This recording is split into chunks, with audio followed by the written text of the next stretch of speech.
We took a big step forward to protect the health care of tens of millions of Americans in exchange for funding through January 31st.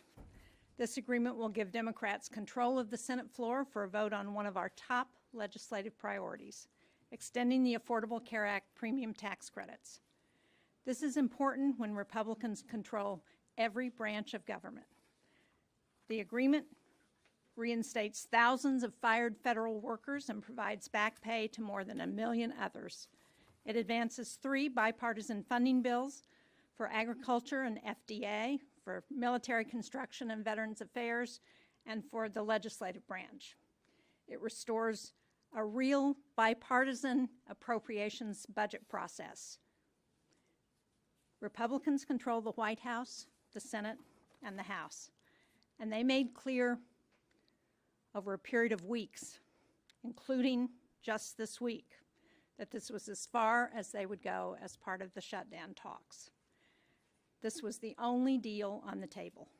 It was our best chance to reopen the government and immediately begin negotiations to extend the ACA tax credits that tens of millions of Americans rely on to keep costs down. Now, for me in New Hampshire, not only will it mean that 42 million Americans, including 75,000 in my state, will be able to keep food on the table, 29,000 Granite State families will be able to heat their homes this winter, 19,000 federal workers in New Hampshire, including more than 3,000 at the Portsmouth Naval Shipyard, will finally get paid. Now, I understand that not all of my Democratic colleagues are satisfied with this agreement, but waiting another week or another month wouldn't deliver a better outcome. It would only mean more harm for families in New Hampshire and all across the country. And this is only the first step. So let me be clear. No one in the Senate chamber wants to extend the ACA tax credits more than I do. I introduced that legislation in 2019. I fought successfully to pass it in 2021 and 2023, and I'm 100% committed to getting this done.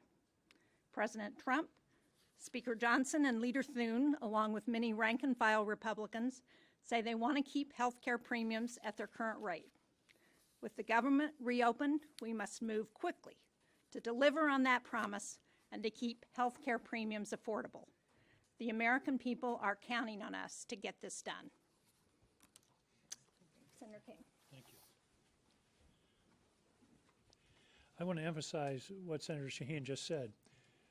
Those of us here and those of us certainly participating in the debates are 100% committed to working on the issue of the ACA premium tax credits and preserving access to health care for millions of Americans. The question before us is how's the best way to get there? And it was our judgment after 6 weeks, going on 7 weeks of this shutdown, that path wasn't working. The test was last week when the majority leader put forward a proposal that was pretty simple, straightforward, one-year extension of the tax credits. It was met with universal opposition in the Republican caucus.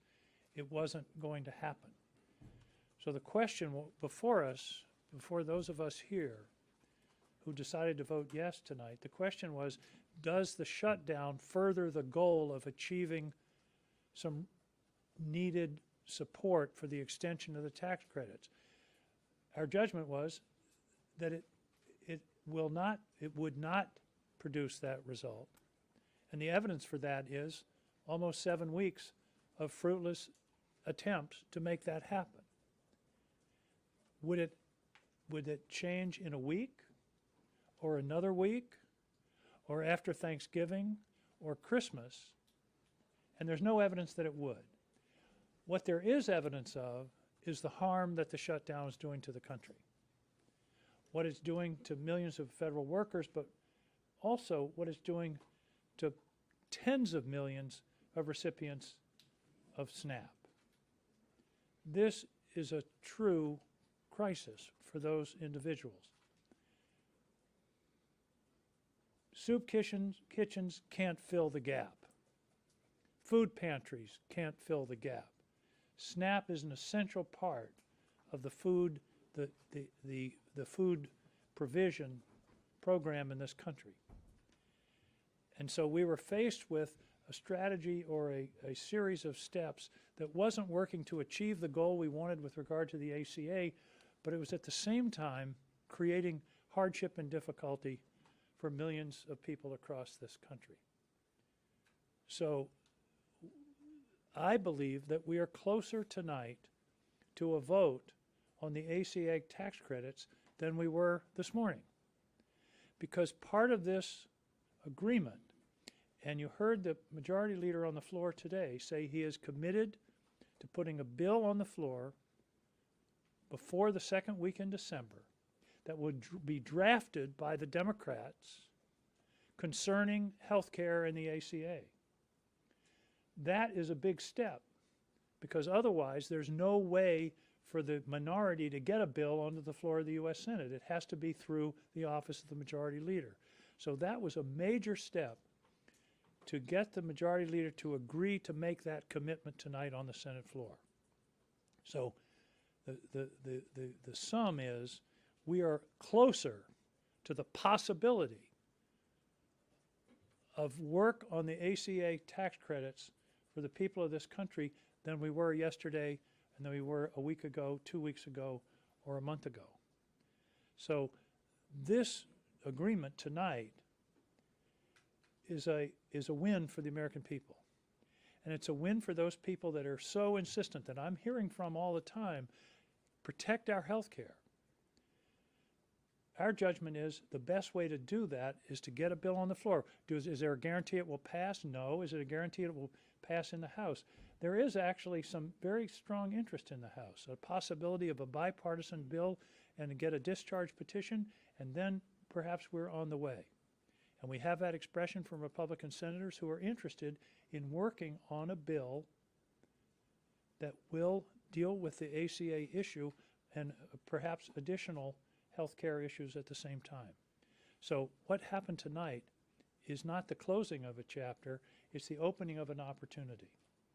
What the chapter it does close is the damaging shutdown that is only getting worse, that is only going to impact more and more people, and it's an opportunity for us to move forward on behalf of all the people of this country on the issue of health care, but also on making the federal government function. Thank you.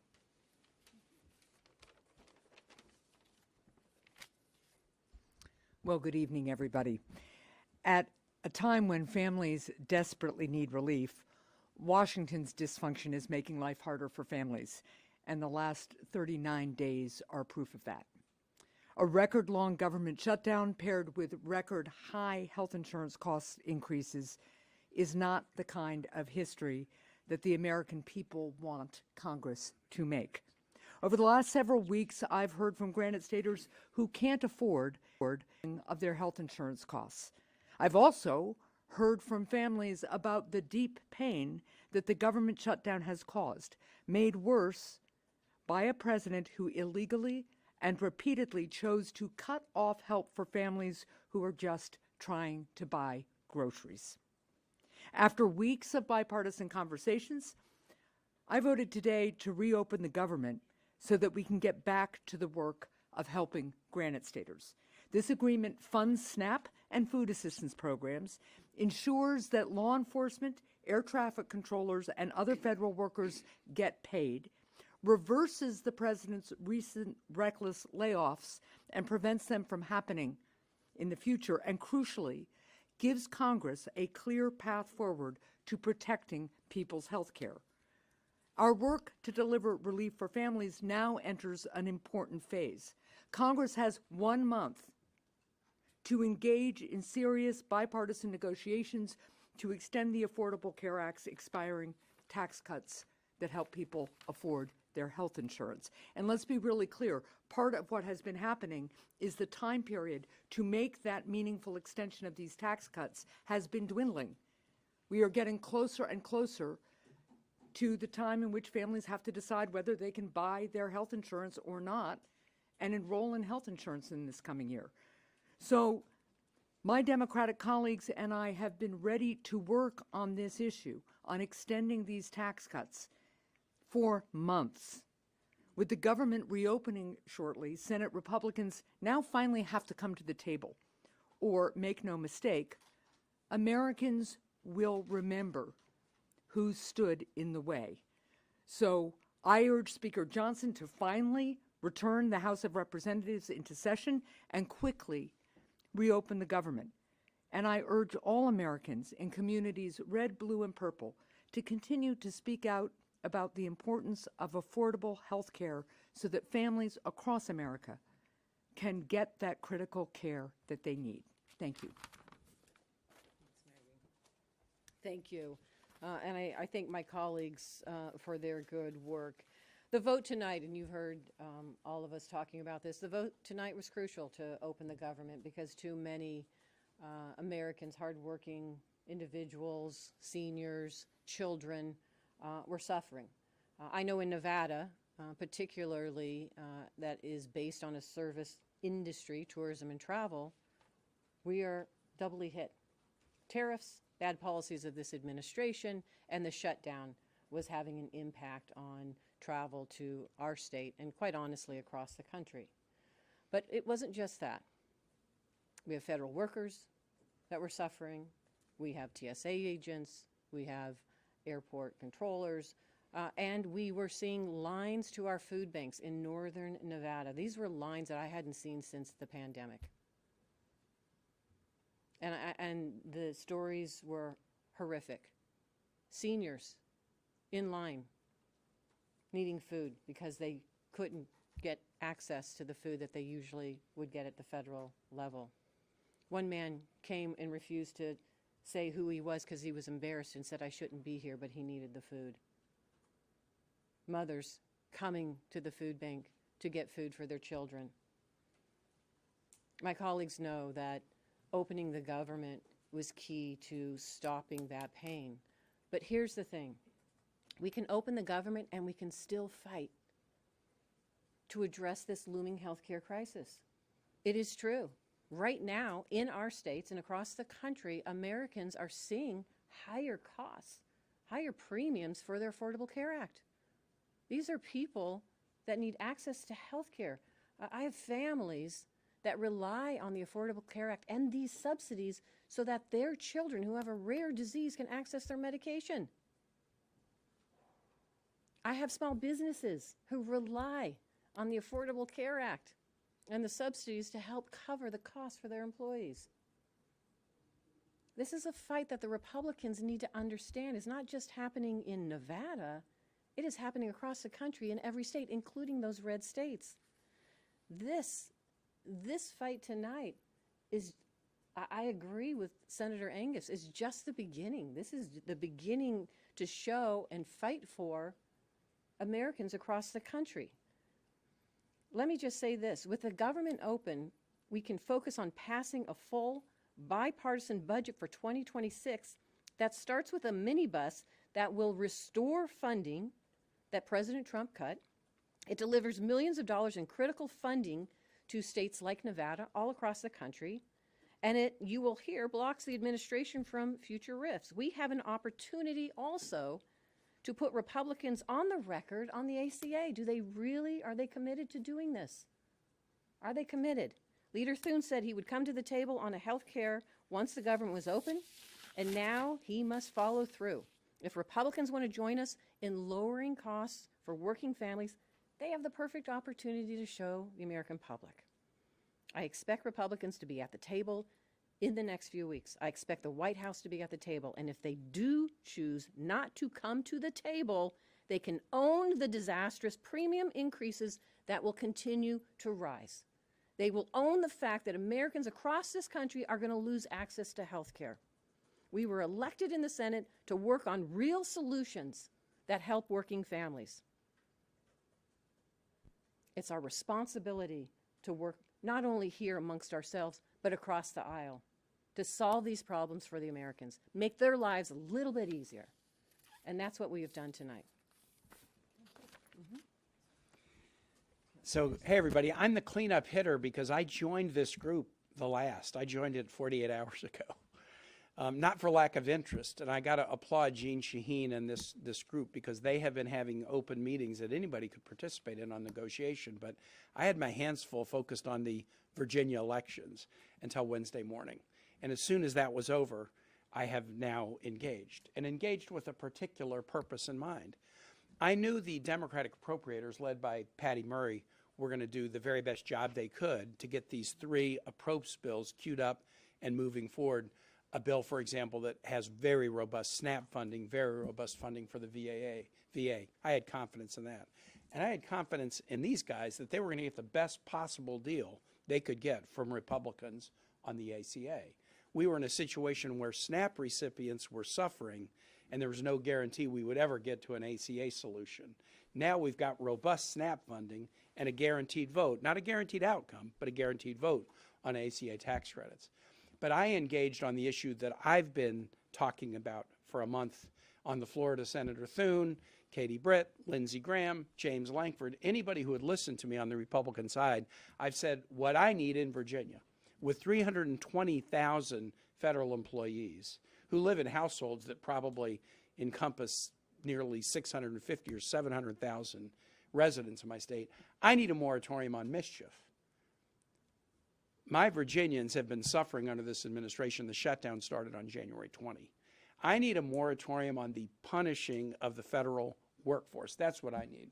And so I joined this group to make sure that we could get important protections for federal employees. And what we have in this bill is the restoration of all the furloughed employees and a guarantee of their back pay, the restoration of all RIFT employees who got RIFT after October 1 with all of their back pay, and a guarantee of no RIFs.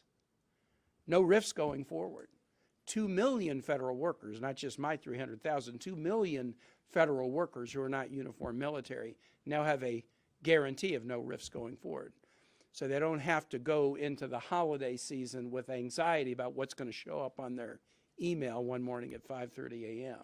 That's a big win for 2 million federal employees, and added together with these other ingredients of robust appropriations bills and a guaranteed path forward to vote on fixing the ACA, that made me sign on and say, yes, we can do it.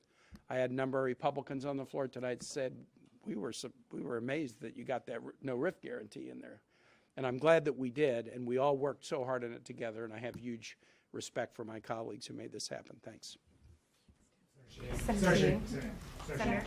You say you're fighting on the Affordable Care Act. What do you say to your colleagues who say this isn't a fight, this is a capitulation? You're putting together, you're agreeing to a vote on a bill that it almost certainly will not become law, and you're allowing that to happen.